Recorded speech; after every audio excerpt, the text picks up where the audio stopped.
It's Thursday the 6th of May, and today I've got Jessie with me. Jessie's part of the parliamentary engagement team, and she's here to tell us a bit about a parliamentary outreach that's happening tomorrow. What's happening, Jessie? Well, tomorrow we are going to head down to Rakiura, Stewart Island for an outreach, speakers outreach.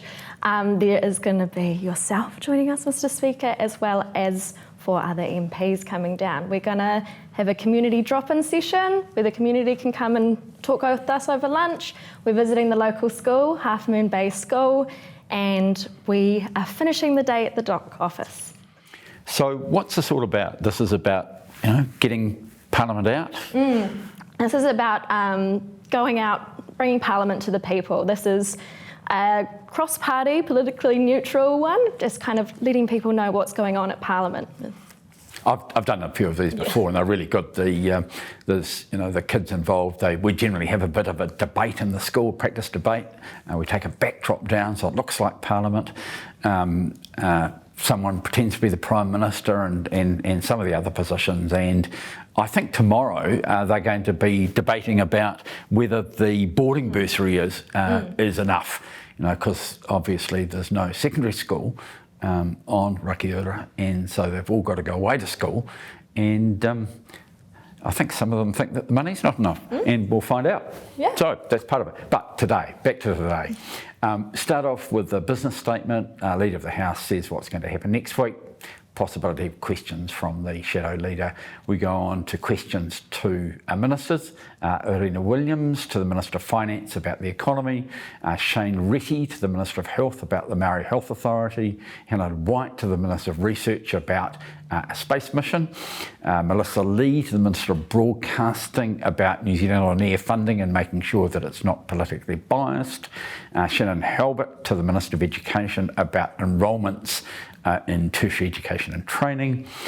Brooke Van Velden to the Minister of Foreign Affairs, probably a bit of a follow-up from yesterday's debate around communications with the Chinese government about the use of the word genocide. Paul Goldsmith to the Minister of Education about whether he stands by his policies and actions. Anahila Kanongataha Suisuiki to the Minister of Arts and Culture about positive outcomes for New Zealand music. That might be about Music Month.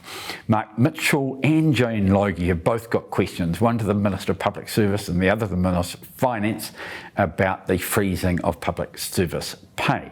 Kieran McAnulty to the Minister of Internal Affairs about the building of fire stations. Now Kieran's an old volunteer firefighter, so he's got a bit of an interest in this. And Nicola Willis to the Associate Minister of Housing. It would be Marama Davidson about comments that she's made about conditions for emergency housing. So that'll run from about 2 to 3 o'clock. The House today sits from 2 to 5, and the rest of the time will be done on the immigration COVID-19 Response Amendment Bill, the third reading. This is a renewal of some of the powers of immigration that were necessary flowing out of COVID. And the Education and Training Amendment Bill, first reading in the name of Chris Hipkins. I think one unusual thing for people to look out for today will be for a short period of time, probably between 3 and 4, because all of the general presiding officers have other engagements. Todd Muller is going to be chairing the Parliament. So at the end of the day, 5 o'clock will adjourn until Tuesday the 11th of May, and I'll see you back here then.